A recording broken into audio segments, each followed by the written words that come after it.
Congratulations. 9 months ago, we were sitting downtown talking about this incredible ride it's been for you over the past couple of years. Now that you and your family are settled, long-term deal in the future of Real Salt Lake, what's it like? What's the emotions right now? Well, yeah, thank you. It's a lot of stress. I'll tell you that. When you're done with a deal like that, and it took me 9 months, 9 months of a lot of stress. But we're just extremely happy. Finally, this is behind us, and I'm at a place where I was dreaming to be, and now I am, and I can't be more happy.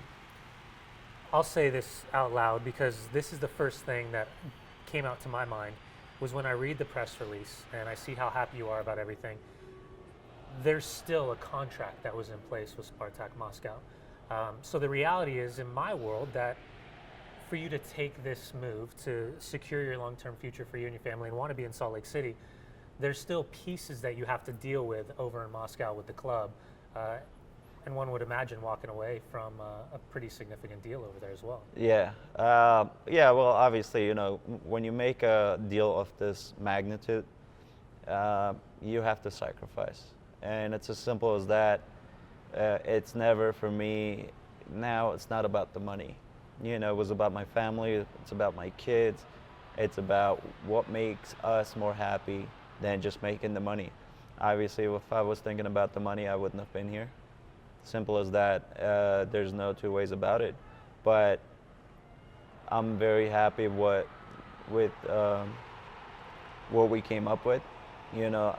Obviously, Deloy and the club have done an amazing job, and my agent, when you talk about there's still pieces left in Spartak, this is why, you got an agent that deals with these type of things, and he's done an amazing job of not having me involved in, these interesting talks. So he's done the dirty work.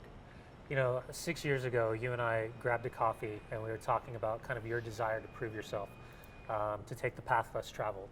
And at the time, there was a deal on the table with Real Salt Lake, but you wanted to explore opportunities that were also available, from Denmark to Russia, back here, kind of full circle. Yeah.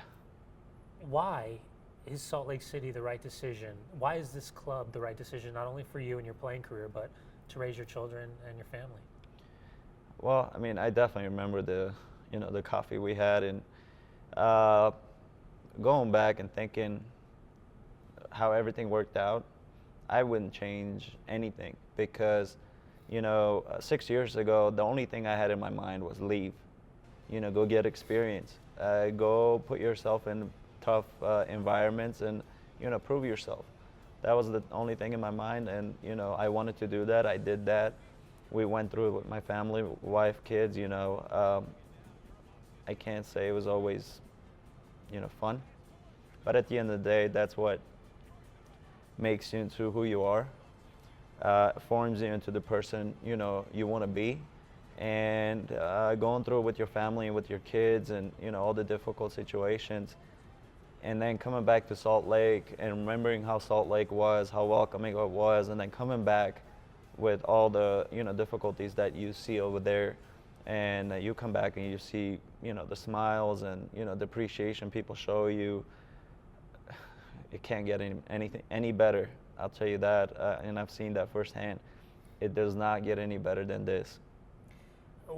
Traveling with the team and seeing your interactions, and remembering back to when you were a young player trying to prove yourself, and your hunger and your desire, not just for starting, but for scoring goals and assists, finishing, all of that, to now see you put an arm around the young kids and taking them out to dinner and buying them meals and being a leader both on and off the field.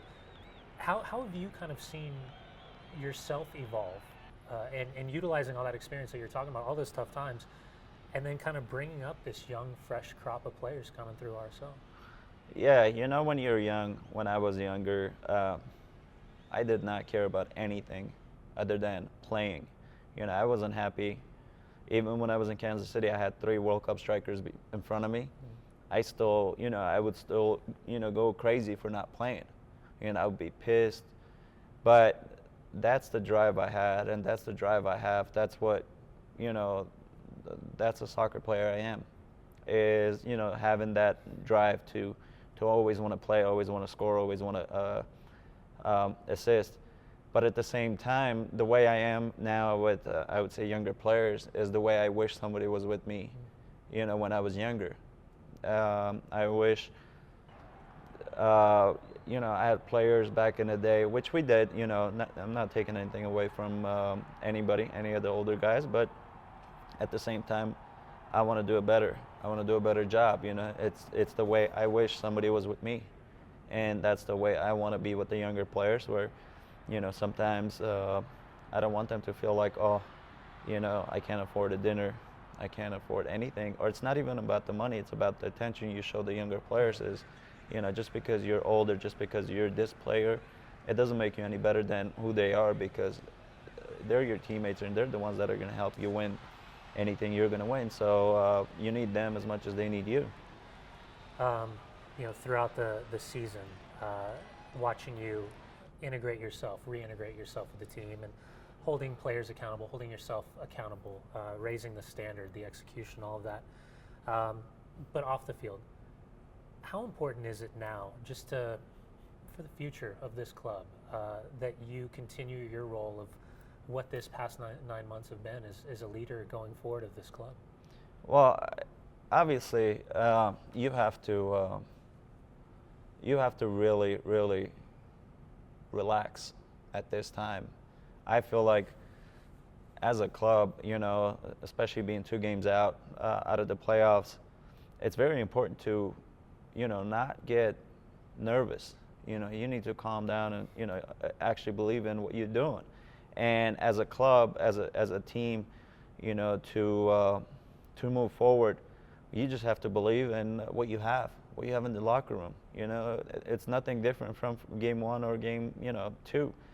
You actually we have to relax. We have to believe in ourselves. We have to believe in each other. We have to believe in the coach, and we have to believe in the ideas that we had in the beginning. And yeah. Well, congratulations, my man. I know it was a big move. I know it was tough, rough and tumble Thank behind you. the scenes, but we're all Thank happy you. to have you back. Thank you.